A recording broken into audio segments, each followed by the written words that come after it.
Welcome everyone to Dead Talk Live. I'm your host Viz from Walking Dead Now. Want to welcome all of our viewers tonight on Instagram, YouTube, Facebook, and Twitter. If you are joining us for the first time and want more information about our show, please visit our website at deadtalklive.com. Saz is going to be handling the text chatting. Andrew, Marie, and company are going to be moderating. I hope everyone is enjoying their Monday evening tonight. Welcome Andrew on YouTube, Bree. Welcome on Facebook. Xanders is on YouTube. Evelyn, Hard Productions. Eric Perez is also with us on YouTube. Welcome all you guys. We have Frasha with us on Instagram. Marko is also joining us tonight. AZ Gamer is with us on Instagram. Eliza is giving us a smiley love face, and so is Geld. Ismail is joining us. Welcome, Ismail. It has been a little bit of a while. Zachary is also joining us. I hope, like I said, I hope everyone is doing well. Tina is with us on Facebook from Georgia, which is where The Walking Dead shoots. Welcome, Tina, on Facebook. Anne is also with us on Facebook, as is Loez and Lisa Ann. As Andrew's reminding, if you are watching this on YouTube, please go ahead and subscribe to us if you haven't already done so, and hit the thumbs up button if you like our broadcast. If you're not yet subscribed to our YouTube channel, please head on over to YouTube and look for us. We're called Walking Dead Now, and your subscription would be very much greatly appreciated. So, like I said, so what did everyone think about our interview yesterday with Sabrina Gennarino, Tommy L from The Walking Dead? It was a lot of fun, and I told her after the show that not many people and guests can keep me on my toes for a whole hour like she did, but she kept me on my toes. She was just tons of fun to talk to, and it's just a great and fun person, and it was an honor to have her live with us on our show last night. I learned so much stuff that every time we have a guest, I'm always constantly learning stuff on how TV shows, movies, whatever are put together, the production process, from the auditioning, the writing, and all the elements come together to either give us a movie or a TV show episode. And just to share with you some of the stuff that I learned last night that I did not know or I assumed was completely different, is the fact that a lot of these characters from very different shows, when they're given a part, so in this case, let's take The Walking Dead, to Pollyanna McIntosh, who plays Jadis, Sabrina Gennarino, who played Tommy L. I always assumed that they got this whole backstory on what their group is about, and that's not the case. That's not the case. A lot is left up to the viewer's imagination, which I think is done intentionally. They give us where they are now in whatever, the show's time span is in the current moment. And they leave a lot of it for us to put together. And they give us these whole bunch of little clues that lead us along the way. So for me, that was a big revelation that I learned last night. It was great. It was amazing. And I just love learning all this new stuff. Yoon is with us on YouTube. Bree on Facebook wants to know, would you be able to do an interview with Andrew? Andrew Lincoln does not do a lot of interviews. He also doesn't have any social media accounts. He's a very private person, and I absolutely respect that. So getting an interview with Andrew Lincoln is very tough. Not just for us here at Dead Talk Live, but for anybody. He doesn't do a lot of them. Norma is with us on Facebook, all the way from Argentina. Welcome. Welcome Maria on Facebook. Brian is with us on YouTube. saying Ross did a shout out to the survival of the fittest. Yoon is again also with us on YouTube and is also with us from the Philippines on Facebook. AZ Gamer writes, yesterday's interview was epic, giving us a lot of love hearts. I'm glad you enjoyed it. I enjoyed it very much. Stamp is giving us a whole bunch of smiley faces on Instagram as well. Link wants me to say hello to all the Brazilian fans. So we have a lot of viewers from Brazil, sending much love your way, Brazil. Thank you for joining us. Rita has given us a thumbs up. Kimmy is joining us on Instagram as well. Evelyn is also with us. So welcome to everybody. We got a brand new video submission today from a digital creator who has never submitted with us before. And it's been on our social media for a couple of hours now. It's a Fear the Walking Dead Alicia Walker kill count video. And I love it. We are going to be getting, I'm trying really hard to bring in Fear the Walking Dead video creators into our fold. And believe it or not, there's not a lot of them out there. And it's harder than it sounds. But we got a great video. It's an Alicia, from Fear the Walking Dead and the number of walkers that she has killed. So I'm going to play that for you here in a second. The creator's name is Chris. His YouTube channel link is in the description of this episode on YouTube for his YouTube channel. His Instagram link is in our post on Instagram. So that's where you'll find his information. But let's go ahead and check it out. Okay, here it is. Alicia's kill count on Fear the Walking Dead.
So there you guys have it. I love Alicia. I love Alicia's character right now.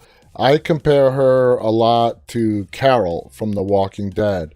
And the way I compare them is when Alicia started out, she was a very, I don't know what the right word is. She was age appropriate, like, high school senior type age. But always bitching and complaining about how her brother Nick gets all the attention. He was a drug addict.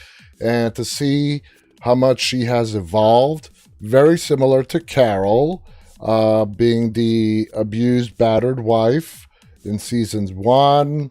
And then, season 2, she was also very needy and clingy.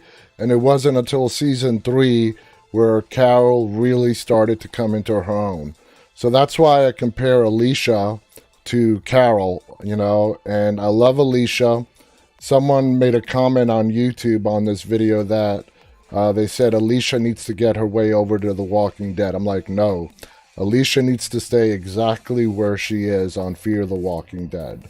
We can't take all the great characters from Fear the Walking Dead and just move them over to The Walking Dead. No, that's not going to work out very well for Fear. And, in fact, I would like to see crossovers from Fear into The Walking Dead. We already have 3 with Sherry joining Fear this season that have joined Fear from The Walking Dead. Morgan, Dwight, this year Sherry. So I'd like to see a lot reverse and maybe get somebody from Fear over to The Walking Dead. Not Alicia, though. Not Alicia. It's been hinted at that we're going to get time jumps in Fear the Walking Dead. Season 6, that's starting October 11th. And because right now, they are about 6 to 7 years behind the Walking Dead timeline. So if those 2 timelines match up, and they might be, doing it on purpose so they can do a crossover from Fear into The Walking Dead, which I think would be great. That would be awesome. So let's see what's going on. Andrew writes, I love Carol's character's evolution. Don't even like Carol that much, but she's not bad, not great either, but has had the best character evolution in my opinion. I absolutely agree. Tina on Facebook writes, at least we still have one Clark left, and she is a badass. I think Madison's alive. Tina, I think Madison's alive. I really, really do. We'll find out. And we're not going to find out. It's not going to be leaked or anything. It's just going to be one of those holy shit moments that we're going to see on the screen, where we all of a sudden, if Madison is alive, we're just going to see her pop up out of nowhere. So we'll just have to wait and find out. AMX, I saw, is with us also on Instagram. Welcome, AMX. My Love is also with us on Instagram, giving us a thumbs up. Welcome, My Love. Shahan is giving us a thumbs up. Aiden is with us, saying Aiden wants either John Dory or Daniel. I was thinking Daniel.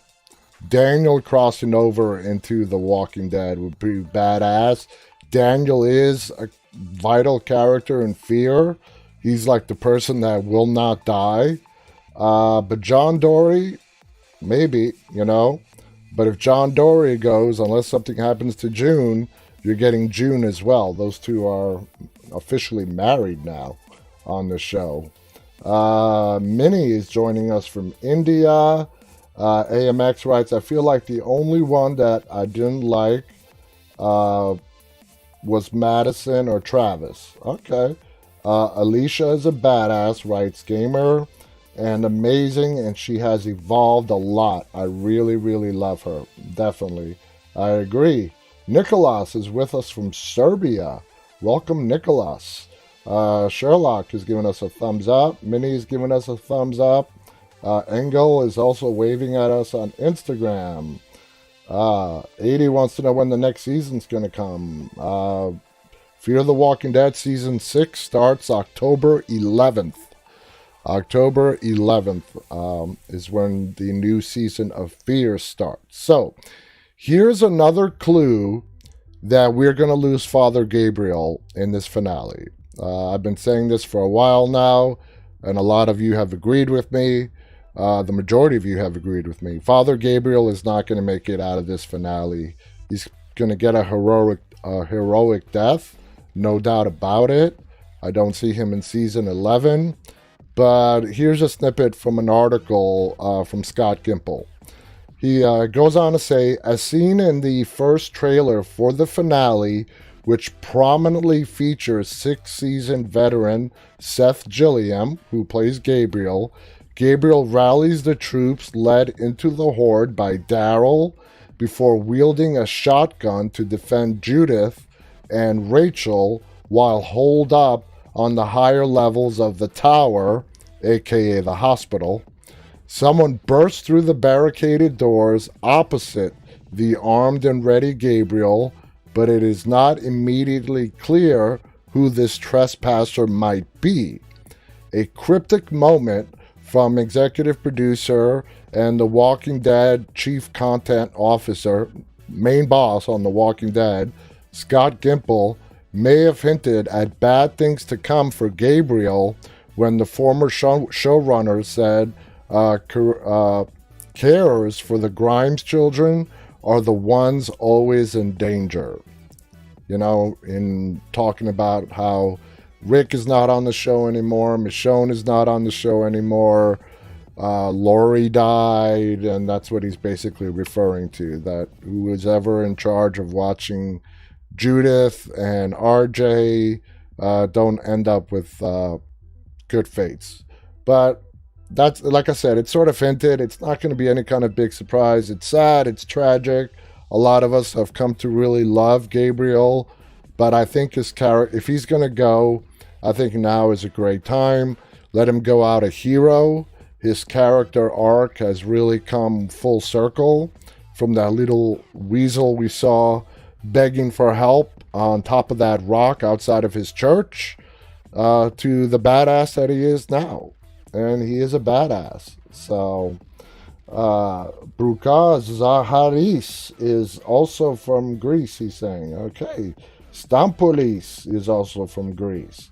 A lot of Greeks. I'm sure you guys know by now that I'm Greek as well. Engel Marks 12 writes, hello, my name is Engels Marks from the Dominican Republic. Welcome, Engels Marks. 885 on Instagram writes, I do not care for Gabriel much. So anyway, Monica is with us on YouTube. Welcome, Monica. Kimmy's also on YouTube as well. Monica says, I love The Walking Dead. Nikki is with us.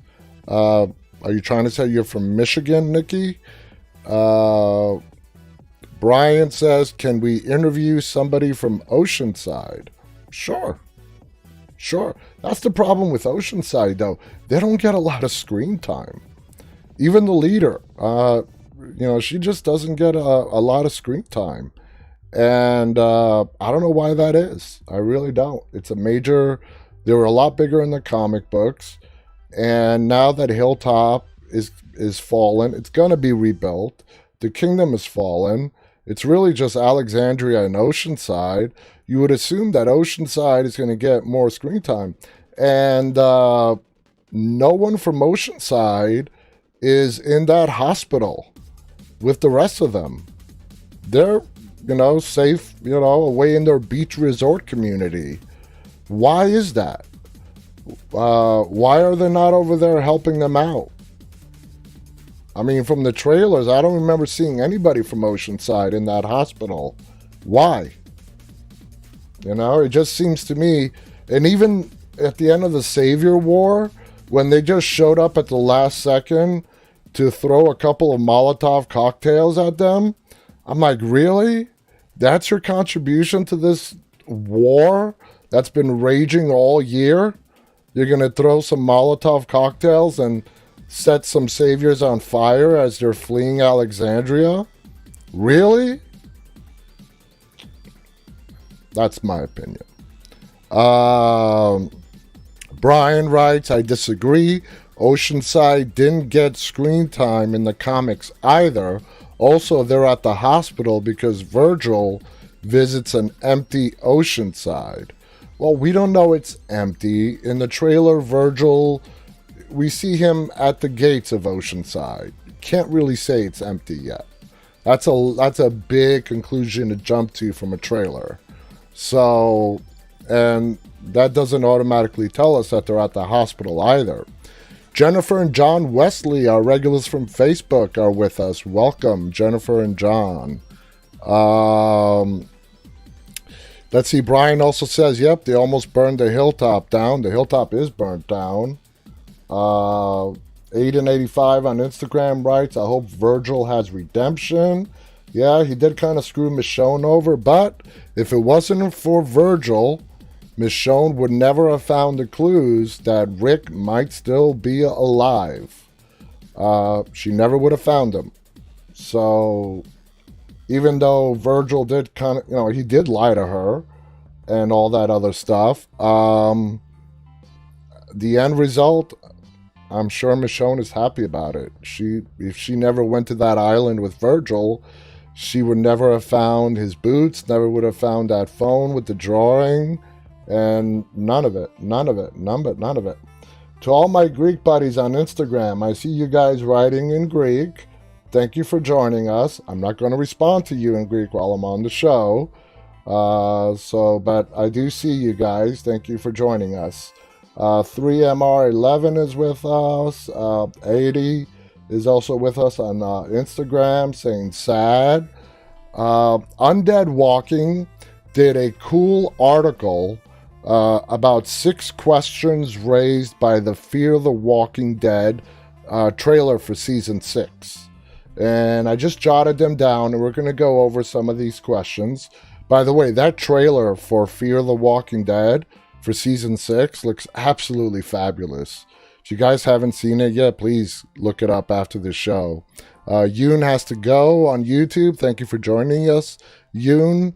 Vincent is with us on Facebook from the Philippines. Welcome. And so is Lynn on Facebook as well, also from the Philippines. AMX writes that Rachel from Oceanside is in the hospital. Okay. I must have missed her. Didn't see her there. But is she the only representative from Oceanside at the hospital? Addison is with us from Brazil on Instagram. AZ Gamer writes, I have seen it more than 19 times. Speaking about the Fear trailer. So here are 6 questions raised about the Fear the Walking Dead trailer for season 6. Okay? Question number 1. Who is June treating, and more importantly, why? In the trailer, we see several scenes of June attempting to resuscitate a man who in a later scene turns, and June and presumably an assistant have to put them down. That's question number 1. Question number 2 is, where's Althea? Al. I know this seems like a vague question, but just bear with us here. Throughout the trailer, we see Al roaming around, including the scene of her mysteriously signaling someone, which I wondered about last time, without apparently a care in the world, not looking over her shoulders, not looking hurried or concerned in any way.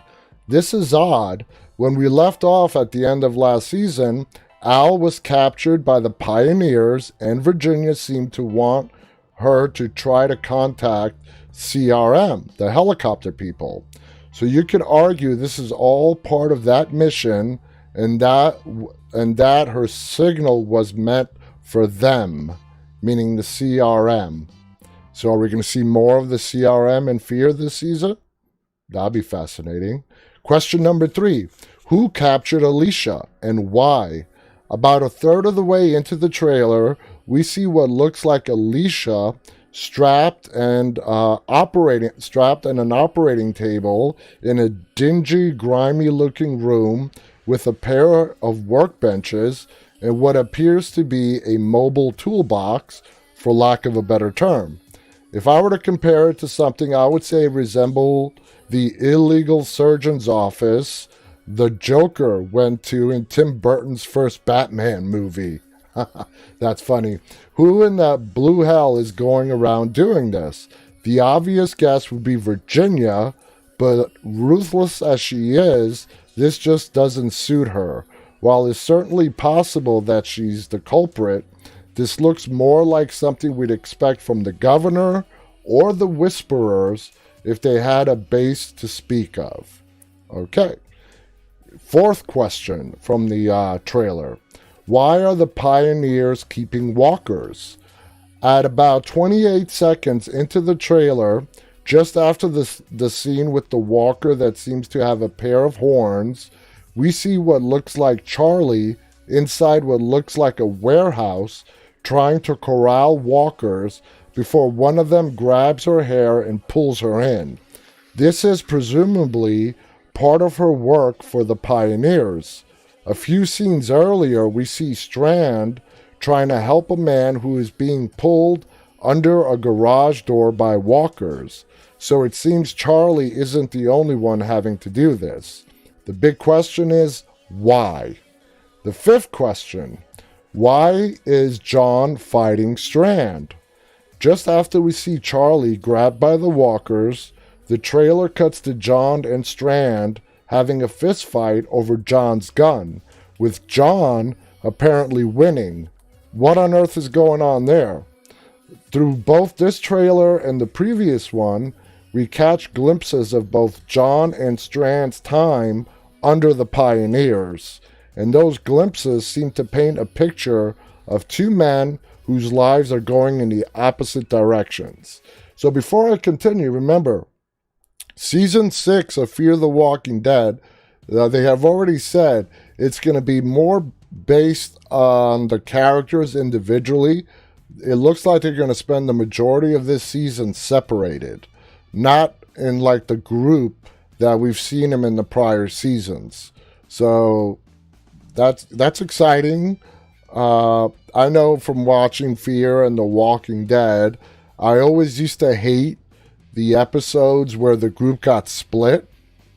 You know, a great example is after the prison fell and they were all heading to Terminus, but separately. They didn't know where the others were. They were broken down into very small individual, groups of maybe 2 or 3 at the most. But I've learned to appreciate them a lot more because that's where you get all the great character building, is when you get these separations and you get to find out a lot about these characters and what they are away from the whole group setting. So that's my take on it. So question number 6 is, who else is hiring the bounty hunter? Okay, we end the new trailer for Season 6 with a short scene showing Virginia hiring the bounty hunter to find out Morgan's fate. But we also see him killing and decapitating a man named Walter and stuffing his head in a box. Obviously another contract. So like I said earlier, guys, I guess even after the zombie apocalypse, there is still a need for bounty hunters. So if you're looking for job security, that was a joke. Amir is with us on Facebook. I'm doing well, Amir. Thank you for joining us. Emmy is also joining us on Facebook. Tina writes, who in your opinion will save Morgan? Well, there was another article that said Madison might be the one that saves Morgan. They were just guessing, but I'd love that to happen. That's a great way to bring Madison back if they're going to bring her back. Let's see. Cassandra Drake is with us on YouTube. Says that it's so stressful when they split up. It is. It does stress me out.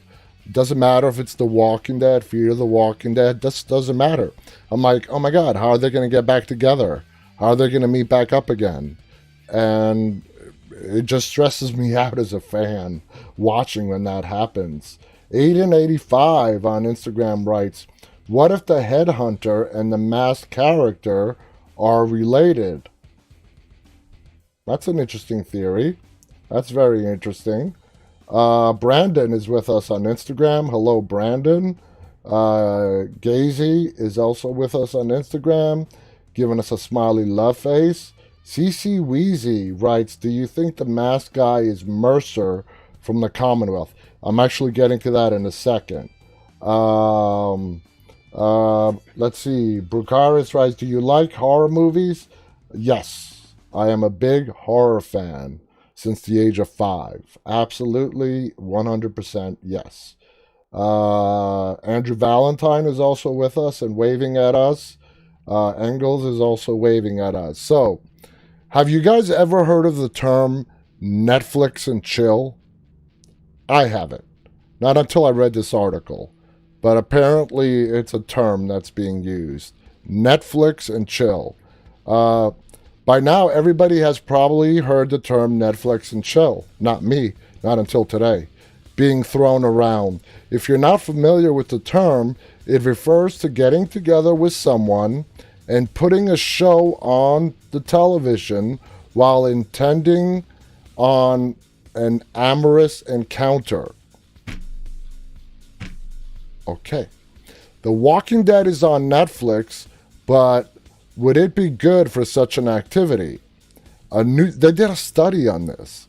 A new study from misguidedus.com puts the AMC zombie drama series in the top 15 programs on the popular streaming service Netflix for Netflix and chill. According to the research, a number of factors contribute to the show landing at number 14 on the list. Wow. Yeah, I did not know that. I'm assuming you guys, a lot of you have. I learned that today when I came across this article. Netflix and chill. Amorous encounter. That's a very nice way of putting it, you know? Very politically correct way of putting it. Marie, who's heard it. Marie, I don't know how you are, a woman, I don't want to put this in an insulting way, but a woman in your stage of life, and yet you know all these terms, Marie, that surprises me a little bit. So you're going to have to tell me exactly how you're so up to date on all these terms. Johnny Yersay writes, nope, I didn't know that. That's awesome, though. Good, Johnny. I don't feel alone. Anita on Instagram writes, I always thought that's the origin for the name of the service. Yeah, okay. Janie Joe from Canada writes, awesome. Marie tells me to be nice. Yeah, we're going to have a little chat about that after the show, Marie. 1 term, 2 terms, okay. But now you're kind of scaring me a little bit. Love Walking Dead Norman has given us a whole bunch of love hearts on Instagram. AZ Gamer did not know that either. Good. So we all learned something together. Amir writes, you are great, sir. Thank you, Amir. Appreciate the compliment. Xanders on YouTube writes, I'm telling you, Madison is still alive. I hope so, Xanders. Summer on YouTube writes, if Madison is alive, I would be so happy. So would I. I thought she was from the original cast. For me, from the original cast, which a lot of them have been axed, Madison and Nick were my 2 most intriguing characters. And then Strand, of course, as well. But he's still around. Emmy on Facebook writes, more updates to come. Looking forward on this awesome show. Thank you, Emmy. AZ Gamer writes, yep, and that's awesome, Viz. Learned something new. Yep, I love learning stuff new. So, apparently, the cast of The Walking Dead World Beyond did not like the original name that the creators had for the show. I guess it was not going to be called World Beyond. So let me read you the article and it'll explain what the original title was going to be. The Walking Dead World Beyond star Alexa admits the show's cast unanimously didn't like the proposed title for the Walking Dead spin-off, which was going to be Endings. The Walking Dead Endings. Taking place 10 years after the outbreak of a mysterious virus and focused on the first generation raised in the apocalypse. The 2-season event series from Scott Gimple and Matthew Negrete introduces sheltered teen survivors Hope, Iris, Elton, and Silas as a group of adventurers referred to as the Endings. Actually, it's the Endlings. Apologize. Endlings. No wonder they didn't like it. Dude, that sucks. I thought it was Endings, and then I took a closer look. No, it's Endlings. I'm glad they changed it. Okay, so they were going to refer to these adventurers as the Endlings. For the first time in their lives, the Endlings will journey into the world beyond their walls when they embark on a cross-country rescue mission. They go on to say, we had no idea what we were called. We would go to the set, and our code name was Monument, which I thought was pretty cool. Mansoor told Talk Dead to Me podcast. We kind of shot on Monument Street in Virginia and all this kind of stuff. And I was like, that's actually a real cool name. You should keep that. But they always give code names before they actually settle on a title of a movie or TV series. And World Beyond was called Monument. That was its code name. It was never going to be called Monument. Like I said, that's just a code name they use for the project. And they were going to go with Endlings. No, I'm glad they chose World Beyond. It's much better. It's much better than Endlings. I don't know if any of you guys like that term Endlings. I personally don't really care for it that much. So anyway, CC Wheezy writes, the Rick movies are going to bring all three shows together. Yes, they will. Steny writes, I love the fact that a few Brits have had major parts in The Walking Dead. A few? There are lots of them. A few is an understatement. There's lots of them. Oh, man. Jeez. Rick, Maggie, Morgan, Jadis, and on and on and on. There are lots of them. Brukazi writes, what do you like Negan? I'm trying to read this. Why do you like Negan remembered he killed good people and saying he redeemed himself does not work for me? He did kill good people. This is not a regular world, okay? You guys got to keep that in mind. If this was a civilized world and Negan did what he did, he would be spending the rest of his life in jail. No doubt about it. May even get the death penalty. But this is the apocalypse. And Rick and Michonne's plan was to keep him jailed as an example to how they're rebuilding civilization. But through some luck and, him getting privileges, has he fully redeemed himself? We as viewers can say yes. But to the group, Alexandrians who saw what he did as a savior leader, Daryl is a perfect example. He's still having a very hard time just swallowing the fact that Negan might have completely turned around. Just within the last episode that we saw, way back in March, is, where we started to see Daryl, starting to accept, damn, he didn't want Negan to change. He hated him. He wanted to continue hating him. But even Daryl could not deny it, that this guy changed. He changed. And then we saw that weird sex scene between Negan and Alpha when he's undressing with his back turned to Alpha, where he thought that she was going to kill him. And he admits to her that he became the monster that the world needed at that time.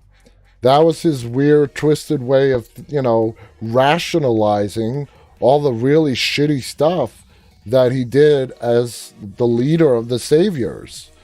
So it's a different world. It's a different world. And if you're not going to forgive him, then kill him. But they didn't.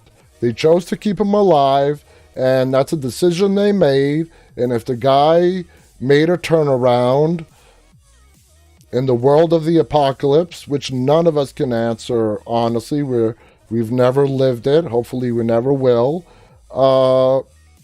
things are different. Things are absolutely different. Mary's with us on Facebook. Hello, Mary.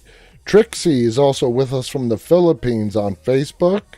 Emmy on Facebook writes, everybody can change, Everyone has a good side in ourselves, like Negan is doing, but I hope it is really true that his character changed. It is. He's not putting on a show. This is the real Negan. Unlike the governor. The governor lacked the ability to show emotions and remorse. He was a psychopath. There was no redemption ever coming for the governor. Negan, it was explained, he stumbled onto the sanctuary and he took over the place, and he became the leader that he thought the sanctuary needed to restore or bring order to that place. And that's why all the people that were in the sanctuary when Negan showed up followed him with no questions. He's the guy who brought in the changes and built up the sanctuary. So, and it got to his head. And he also explains that to Alpha when he's having that conversation with Alpha several episodes ago by that little lake, when he tells her, where he goes to her, I've been in your position, and after a while you start believing that your shit don't stink, but then he goes to her, at the end, your shit does stink. And that was the reality check that Negan got. And that was the reality check he needed, and that was a big part of the reality check that made him turn around. That's what I think. So, anyways, Johnny is giving us a lot of smiley faces on Instagram. Venetia is saying, I love this movie so much on Instagram. So let's move on to some different news here, guys. This is in regards to the Mercer comment that came in on Instagram a couple of minutes ago. Screen Rant did an article about every person who could be the masked person, the masked ninjas, I call them, that we have seen in the trailer for the season finale of The Walking Dead. I am not going to read you, there's like 6 names on the list. I'm not going to read you all the list because there's only one person on that list who makes sense, and that is Mercer. I've said it before, I'll say it again. That character in the mask is a completely new character. We've never met them before, and it's someone from the Commonwealth. More than likely, they were sent in by Maggie. Maggie has probably met the Commonwealth in her absence from the group, and her being with Georgie. She got Carol's letter telling her what happened to Enid, Jesus, the introduction of the Whisperers, and Maggie turned to the Commonwealth saying, hey, my friends need some help. The Commonwealth is in Charleston, West Virginia, or somewhere in West Virginia in the TV show, which is quite a long ways away from Alexandria, let me tell you that. But anyway, help does come from the Commonwealth, and the only name that Screen Rant had on that list that really made sense on who that masked ninja person could be is Mercer. New character. Mercer is sort of like the head of the militia for the Commonwealth. We don't know who's going to play him yet on the TV show, but he was a big character in the comics. You can pretty much bet that he's going to be a huge character on the TV show as well. In fact, the only actor that we know that's been cast for the Commonwealth is Stephanie, and that's going to be played by Margot Bingham. The very beautiful Margot Bingham is going to be playing Stephanie on as part of the Commonwealth on The Walking Dead. So, according to Angela Kang, Carol is really going to be stepping up in this finale. Angela Kang is the current showrunner for The Walking Dead. She goes on to explain that Carol feels that she has a lot to make up for, and she does. For the majority of this season, Carol has been screwing up big time, getting people killed, putting them in danger, and so on. So Angela goes on to explain that she will play a vital role in this final battle with Beta and the Whisperers.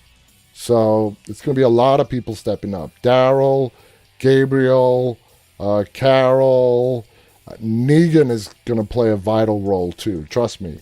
Negan is going to do something very heroic, I think, as well.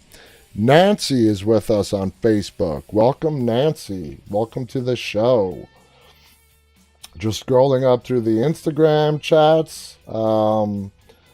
Adi writes, is the movies coming after next season? The movies have not even started filming yet. So we don't know exactly when they're going to be released. I found this great picture. I want to share some pictures with you guys. I also posted this on my social media. I came across it as I was putting together today's show. Great shot of Rick Grimes right there. And also I want to show you this shot right here. My cousin Jimmy is a collector, and amongst many other things, he collects Walking Dead memorabilia. And these are Eagle Moss figurines. Very high quality figurines. These are of Jesus and Ezekiel. These are two very hard to find ones, but he managed to get his hands on them. So very cool right there. And that brings us to today's topic, guys. We're going to do a little character profile on Jadis, and I think today is appropriate to do that because of our guest yesterday, who was Tommy L, Sabrina Gennarino. So I thought today would be a perfect day to do a little character background on Jadis. What we do know about her first appearance was in 2017, season 7 of The Walking Dead, in the episode called New Best Friends. Remember that previous episode, Rick and the gang went looking for Gabriel, and then the show ends with Rick seeing someone and breaking out into laughter. And to this day, I don't think it's been really properly explained as to why he broke out into laughter when he saw the garbage people. Her last appearance was on also Rick's last episode, season 9, episode 5, called What Comes After. Jadis is not in the comic books. She is an original character just for the TV show, just like Daryl is. She went by Jadis in the when she was in charge of the garbage people, or the heapsters, as what we learned from Sabrina yesterday is what they referred to themselves on the show. And her real name is Anne. Anne was an art teacher before the apocalypse, and also loved to do art in the form of her junkyard sculpting after the apocalypse. If you guys all remember, she asked Rick for him to pose nude for her. So anyway, I got some great screenshots. This is courtesy of YouTube channel Knock Bro Nation. They did a little 15-minute video on the CRM and the Scavengers background. And I got some great screenshots of Easter eggs that I want to share with you. Tina wants to know if Connie will be back on the show. I really do think she is, even though it has not been confirmed. I really do believe Connie's alive, and we're going to see her, if not in the finale, we'll definitely see her in season 11, or maybe even in these 6 extra episodes that we're going to get between season 10 and season 11. So let me go ahead and show you. Sorry, wrong button. All right, let me show you these pictures. So these are little Easter eggs, okay? So here's a screenshot from the show, and if you look at the red arrow, that's a helipad for a helicopter to land in the landfill where the garbage people live. I don't know how many of you guys noticed that before or not, but there is sort of a little helipad, presumably for the CRM, to come in and either pick up the people that Jadis and company gathered for them, and also to drop off their compensation. So, very interesting Easter egg there. We've got several more. Didn't notice this before. If you look at the food that Anne is eating, this is after Simon slaughtered her group. 3 rings, the CRM symbol, right on the can of food. So we know the compensation she was getting, which makes total sense. In her giving the CRM people, she was getting food in return, which makes total sense, as that's probably the biggest currency in the post-apocalyptic world. Let's go on to the next one. So, this is kind of way off in the distance, but it's circled in red here. Those are solar panels. Now, what the hell would solar panels be doing at a garbage landfill? That's a question. What the hell are they powering up? No idea. I mean, we've seen several different scenes that we can make assumptions, but yeah, they have a little solar farm right there in the dumpster. And of course, the last one is the famous Jadis with the helicopter coming in. This is Jadis. This is actually a combination of 2 pictures. This is when she's was going to give away Gabriel, but she changed her mind and didn't give him up. Didn't give up Gabriel, and she also didn't give Negan as well. So, I don't know how many of you guys saw those, read about them. Anita on Instagram writes OMG. Naturally is back with us on Instagram. Pedro is waving at us on Instagram. Welcome, Pedro. Aiden85 writes, says, we have such a tight community in The Walking Dead. We're all connected. It's true. We're family. And just like Sabrina said yesterday, cast, crew, and fans, we're all one big family. AZ Gamer writes, Viz, does Walking Dead and Breaking Bad exist in the same universe because there are too many Easter eggs? Yes.